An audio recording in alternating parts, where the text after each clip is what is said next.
доод анх мэдлээд л хайр дүүрэн халууд үгсэн энгэртэн тэврүүлдэг. Хүсэн хүлээсэн хүүхдээ өсгөх гэж их хүн хэдэн 10 шөнийн орой ухсалдаг. Хүүхдээ мөлхөж эхлэхэд ээж нь хамтдаа мөлхөж, хоёул хамт өдөржин шалны шороо арчдаг. 2-3 алхаж хөлд ороход нь унчихвээ гэж болгоомжлохдоо урд хойно нь ээж нь л гүйдэг. Хэдэн үг хэлж шулганахад хамгийн түрүүнд ээж нь ойлгож хариуг нь хүүдээ хэлдэг. Халуун цай тадахт нь хамгийн түрүүнд гүйж очоод гараа түлэх тохиолдол бас бий. Томоогүй бяцхан хүүн ээжигээ морь болгон унаж, байсан болгон буудан.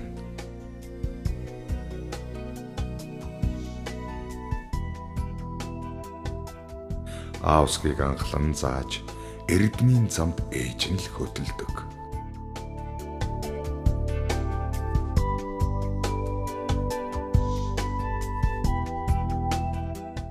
Айлын хүүхдүүдтэй зодолдож, буруу зүйл хийсэн хүүгээ бусдын нүднээс ээж нь л харамлдаг.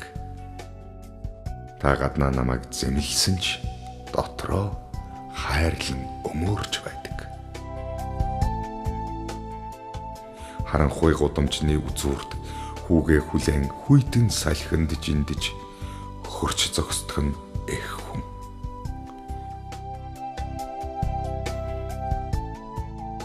Зовлонт амьдралын сүдрийг үрдээ тусгахгүй гэсэндээ эх хүн тэр бүхнийг биеэрээ хааж зогсохдоо нүдэнтэй нулимстай инээж чаддаг.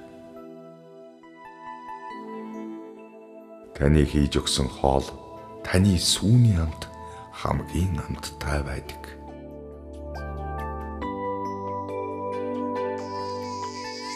Та миний хамгийн хэцүү хүнд үед тусалж дэмжиж чаддаг. Гэхдээ хизээж эргээд хариу нэгтгүй.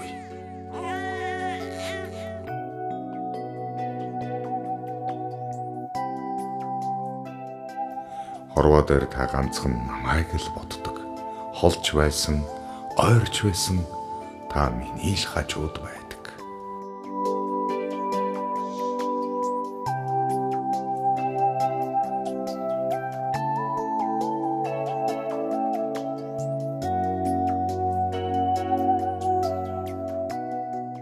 Бүдэрч босож явхад гараа өгдөг. Би танд үргэлж хүүхдээрээ байдаг.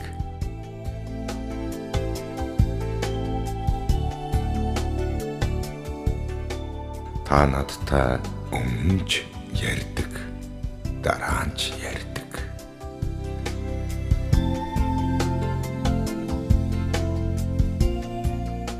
Та намайг юу хүсэж байгааг хамгийн сайн мэддэг.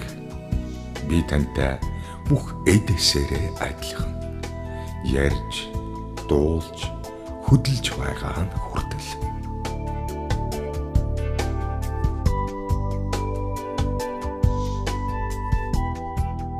Би өвдөхөд та надаас илүү шаналдаг.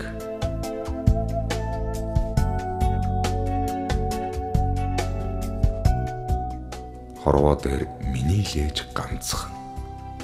Энэ хорвоод хүн болсны утга учир их хүндэл байдаг. Ээжээ, танд баярлалаа.